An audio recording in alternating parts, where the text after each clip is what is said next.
प्रिया अभी तैयार होकर घर से निकल ही रही थी कि उसकी सास मालती जी ने टोक दिया, बहू कहाँ जा रही हो।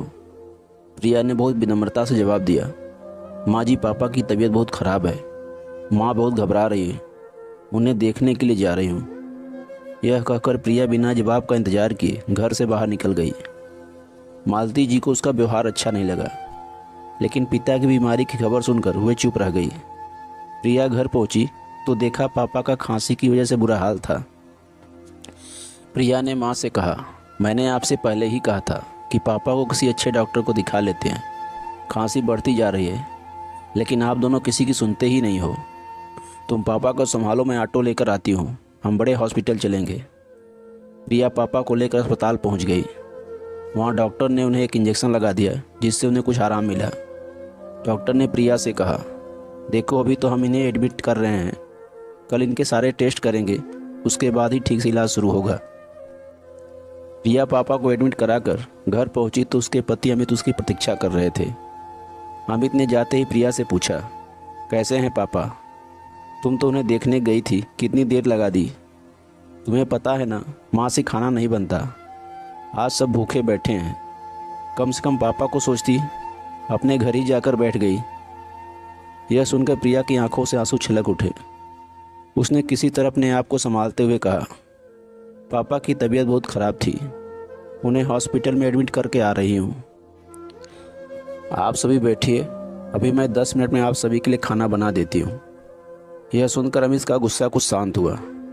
उसने कहा, नहीं रहने दो, खाना मैंने बाहर से ऑर्डर कर दिया है, तुम बस माँ के लिए 1-2 रोटी सेक देना, वे बाहर का नहीं खाती हैं। तुम जाकर नहा लो, हॉस्पिटल से आई हो। प्रिया को अमित का उसकी केयर करना अच्छा लगा। वो जल्दी से नहाने चली गई। नहाकर उसने माँ जी के लिए खाना बनाकर उन्हें परोस दिया। वह जल्दी जल्दी खाना बना रही थी। उसका मन पापा की ओर लगा था, पता नहीं अब कैसे होंगे। वो फ़ोन करना चाह रही थी। सब काम जल्दी से निपटाकर वह छत पर चली गई। वहाँ उसने माँ को फ़ोन लगाया, माँ अब कैसी तबीयत है पापा की? माँ ने कहा, बेटा तेरे जाने के बाद तो इनकी तबीयत और बिगड़ गई थी, इनके खांसी के साथ खून भी आ रहा था। डॉक्टर ने तुरंत सारे टेस्ट कर लिए, सुबह तक रिपोर्ट आ जाएगी। मेरा मन बहुत घबरा रहा है, तू अभी आ सकती है क्या? प्रिया ने कहा, ठीक है माँ, मैं आती हूँ। तभी माँ ने कहा, अरे मेरा तो दिमाग ही काम नहीं कर रहा है, तू इतनी रात को कैसे आएगी? तू सुबह आ जाना। और एक काम कर देना, मेरे पास चेकबुक है, सुबह 10,000 जमा करने हैं, तभी इलाज शुरू होगा। तू मेरे से चेक लेकर बैंक से पैसे निकाल कर यहाँ जमा कर देना।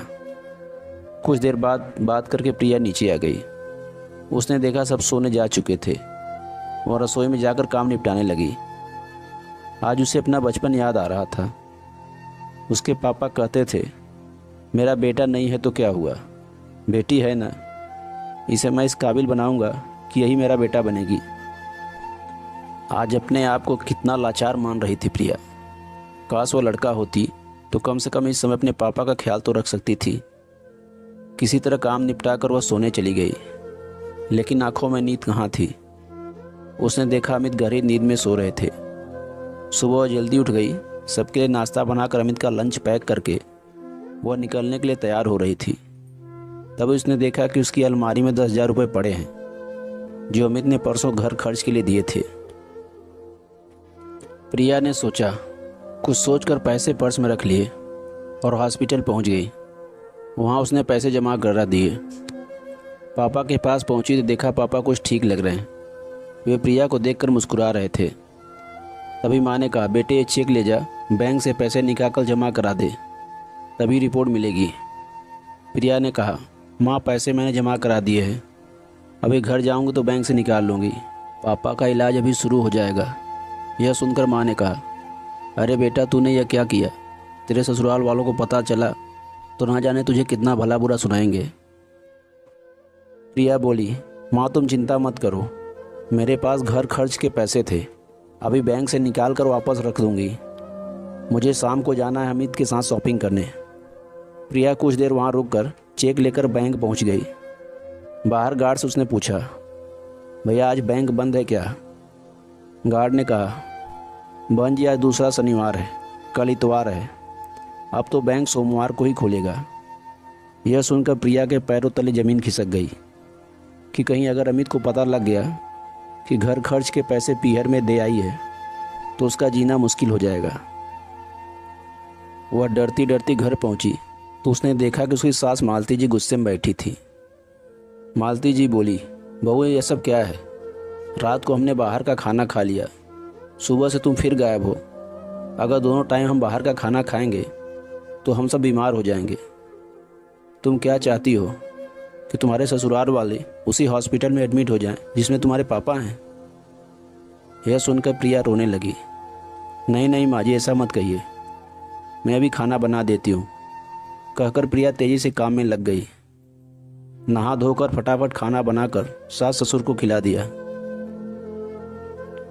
इधर उसे पापा की चिंता थी, उधर उसे अमित के गुस्से का डर। जब उसे पता लगेगा कि घर खर्च के पैसे मैंने कहीं और खर्च कर दिए। शाम को अमित ने आते ही शॉपिंग के लिए चलने को कहा। प्रिया ने उसे कमरे में ले जाकर सारी बात बता दी। यह सुनकर अमित को बहुत गुस्सा आया। उसने कहा, यह अच्छा है, मैं इसीलिए बिना भाई की बहन से शादी नहीं करना चाहता था। आज वही हुआ जिसका मुझे डर था। मेरी कमाई अपने माता पिता पर लुटाती रहो। यह सुनकर प्रिया के सब्र का बांध टूट गया। उसने कहा, मैंने सिर्फ एक दिन के लिए पैसे लिए हैं, सोमवार को वापस कर दूंगी। और रही बात बिना भाई के बहन से शादी करने की, वो तुमने इसलिए की थी कि इकलौती बेटी की सारी जायदाद तुम्हें मिल जाएगी। आज मेरे पापा हॉस्पिटल में हैं, डर डर के उन्हें देखने जाती हूँ।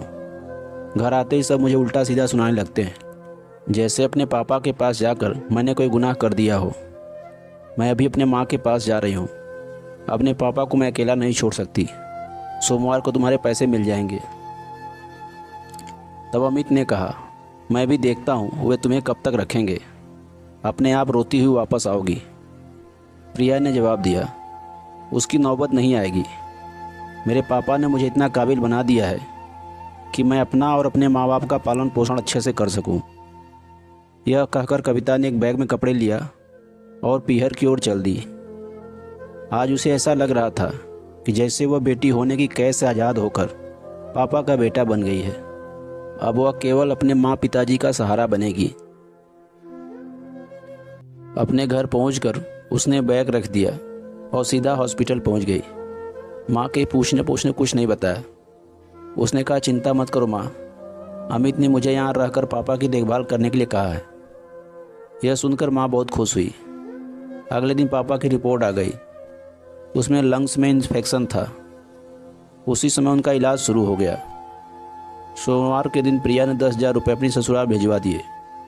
कुछ ही दिनों में उसके पापा ठीक हो गए। प्रिया ने इसी बीच एक नौकरी ढूंढ ली थी। जब उसके पापा घर आ गए तो उसने उन्हें सारी बात बता दी। पापा ने कहा, बेटा हम अपना ध्यान रख लेंगे, तो अमित से बात करके वापस लौट जा। प्रिया बोली, पापा मैंने घर आपकी वजह से नहीं, अपने आत्मसम्मान के कारण छोड़ा है। अब मैं बेटा बनकर आपकी सेवा करूंगी, आप परेशान न हो। आपको क्या लगता है, प्राची का निर्णय सही है या गलत? कमेंट में ज़रूर बताइएगा। अगर आपको ये स्टोरी पसंद आई हो तो हमारे वीडियो को लाइक और चैनल को सब्सक्राइब जरूर कर दीजिएगा, ताकि हम इसी तरह की स्टोरी आपके लिए लाते रहें। धन्यवाद।